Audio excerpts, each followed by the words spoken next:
আসসালামু আলাইকুম রহমতুল্লাহ। ইতিমধ্যেই আমরা হজ করার উদ্দেশ্যে মক্কা মদিনায় অনেকেই পৌঁছে গেছি, আবার অনেকেই হয়তো দু একদিনের মধ্যে যাব। তো হজের অনেকগুলো আমলের মধ্যে একটা আমল হচ্ছে মাথা মুন্ডানো। অনেকেই এই আমলটাকে খুবই সাধারণ মনে করেন বা এটাকে খুব বেশি গুরুত্ব দেন না, বাট ইসলামে এটার গুরুত্বও কিন্তু অপরিসীম, বা এটা হজের একটা গুরুত্বপূর্ণ অংশ এবং একটা ওয়াজিব আমল। তো আমাদের আজকের আলোচনার বিষয়বস্তু, এই মাথা মুন্ডানো করতে গিয়ে মানুষ সচরাচর কিছু প্রচলিত ভুল করে ফেলে। সেই ভুলগুলো হয়তো জানার কমতির কারণে বা অনিচ্ছাকৃত ভুল, বা অনেক সময় হয়তো লোকমুখে শুনে এই সমস্ত কাজগুলো করে ফেলে অনেক সময়। তো আজকে আমরা এই মাথা মুন্ডানোর ক্ষেত্রে সচরাচর কী ধরনের ভুল হয়, বা আসলে মাথা মুন্ডানোর সুন্নত তরিকা কী, বা কীভাবে মাথা মুন্ডালে ঠিক হবে, বা আমরা মাথা মুন্ডানোর সময় কি করব, এই বিষয় নিয়ে আজকে কথা বলবো।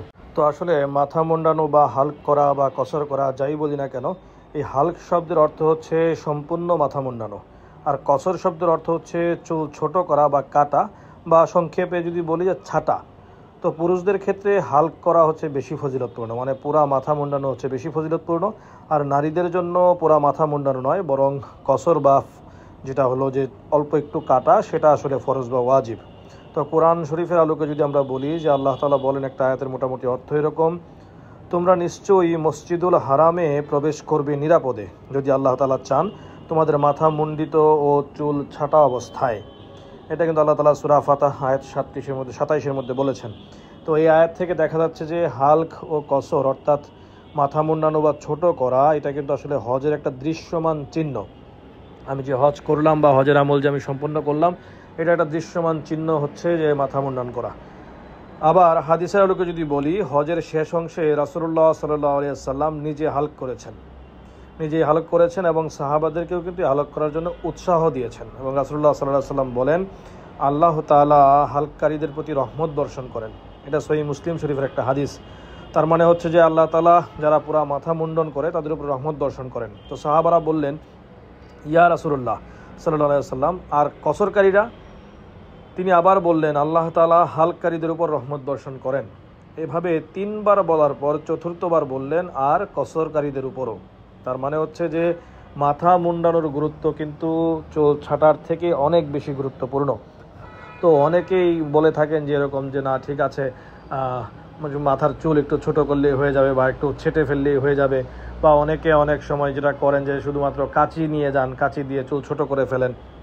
তো আসলে পুরুষদের জন্য চুল ছোট করার থেকে বরং একদম মাথা মুন্ডিয়ে ফেলা, এটা হচ্ছে বেশি গুরুত্বপূর্ণ। কারণ আমরা যেহেতু আসলে হজে যাচ্ছি আল্লাহ তাআলার সন্তুষ্টির জন্য এবং আল্লাহ তাআলাকে রাজি খুশি করার জন্য, তো সেই ক্ষেত্রে আল্লাহ রসুল যেভাবে আমল করছেন সেইভাবে করাটাই কিন্তু জরুরি। শুধুমাত্র একটু আমার চেহারাও সুন্দর হয়ে যাবে, বা আমি মাথা একদম মুন্ডন করে ফেললে আমাকে দেখতে ভালো লাগে না, এই সমস্ত বিষয়কে চিন্তা করে যদি আমরা মাথা না মুন্ডন করি, তো সেই ক্ষেত্রে কিন্তু আমরা একটা বড় ধরনের আমল থেকে কিন্তু বঞ্চিত হব। তো আমার মনে হয় আমরা যারা হজের উদ্দেশ্যে যাচ্ছি বা গেছি, তো আসলে আমাদের মূল উদ্দেশ্য তো হলো যে আল্লাহ তাআলাকে সন্তুষ্ট করা। তো সেই ক্ষেত্রে একদম পুরা মাথা মুন্ডন করাটাই কিন্তু উপযুক্ত। এবং যেহেতু দেখলেন যে রাসূলুল্লাহ সাল্লাল্লাহু আলাইহি ওয়াসাল্লামের হাদিসের থেকে দেখা যায় যে উনি তিনবার বলছেন হাল্ক করার কথা, আর একবার বলছেন হচ্ছে কসর, মানে মাথার চুল ছাটার কথা। তো পুরুষদের ক্ষেত্রে হজের তাওয়াফে জিয়ারা ও সাই শেষ করে মাথার চুল কাটতে হবে। জিয়ারা শেষ করে এবং সাই করে তারপরে মাথার চুল কাটতে হবে। চাইলে পুরা মাথাও মুন্ডাতে পারেন, অথবা চুল ছোট করতে পারেন। এটা পারবে না যেরকম না, চুল ছোট করতে পারেন। হাল্ক করা সুন্নত ও ফজিলতপূর্ণ, কিন্তু দুইটার মধ্যে একদম মুন্ডিয়ে ফেলাটা হচ্ছে ফজিলতপূর্ণ, যদি শারীরিক বা সামাজিক কোনো সমস্যা না থাকে। তো আপনার যদি আসলে মাথায় কোনো ধরনের অসুস্থতা বা কোনো ধরনের রোগ বা ফিজিক্যাল কোনো ইস্যুস যদি না থাকে, তো সেই ক্ষেত্রে মাথা মুন্ডিয়ে ফেলাটাই কিন্তু উত্তম। তবে কেউ যদি ভুল করে হাল্ক বা কসর না করে হজ শেষ করেন, তবে কিন্তু এটার জন্য দম বা পশু কোরবানি দেওয়া লাগবে। তার মানে হচ্ছে আগের ভিডিওতে যেরকম বললাম যে মুজদালিফায় রাত্রি যাপন করাটা যেরকম জরুরি, একইভাবে যদি আপনি হাল্ক না করে আপনি হজ শেষ করে ফেলেন, তো সেই ক্ষেত্রে কিন্তু দম দিতে হবে। তো এরকম যদি কেউ করেন, তো সেই ক্ষেত্রে কিন্তু হজ পরিপূর্ণ হবে না।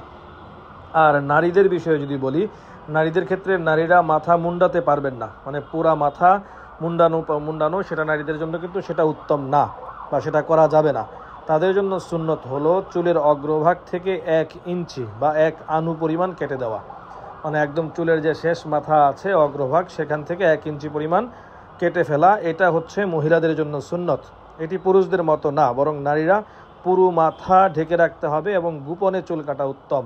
প্রকাশ্যে না। দেখা গেল আমরা দেখা যায় যে মিনার তাঁবুতে বা যেখানে আমাদের টেন্টগুলো থাকে, তো ওই জায়গায় কিন্তু পুরুষদের এবং মহিলাদের টেন্ট খুব কাছাকাছিই থাকে।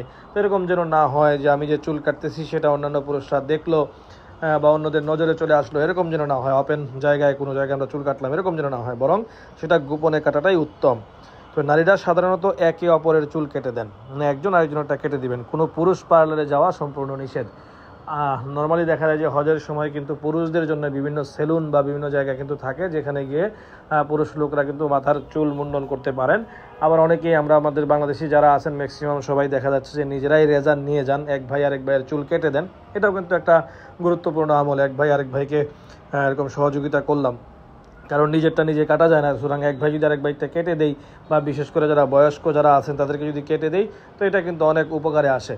আর একবারেই যদি অক্ষম হন যে না, বা এরকম পরিবেশ পরিস্থিতি না থাকে যে কাটার কোনো লোক নাই বা এরকম কোনো ব্যবস্থা নাই, তবে সেই ক্ষেত্রে কিন্তু মক্কা এবং মদিনাতে এরকম বিভিন্ন জায়গায় কিন্তু এরকম যে জায়গায় চুল কাটার দরকার হয় আসলে যে জায়গাটাতে, সেখানে কিন্তু এরকম সেলুন আছে যেখানে কি আপনি কাটতে পারবেন।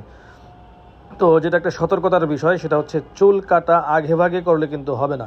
মানে যখন চুল কাটতে হবে তখনই, যখন কাটার সময় তখনই কাটতে হবে। তার মানে হচ্ছে আগে তাওয়াফে জিয়ারা এবং সাই করতে হবে আগে, তারপর চুল কাটতে হবে। তার আগে যদি আপনি কাটেন সেই ক্ষেত্রে কিন্তু হবে না।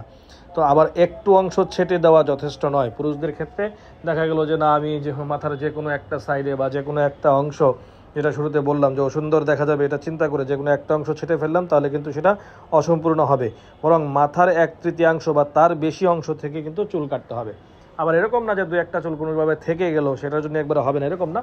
বরং আপনার মাথার 1/3 জায়গা থেকে চুল কাটতে হবে। তো চুল না কেটে বেরিয়ে গেলে হজের ওয়াজিব ছুটে যাবে।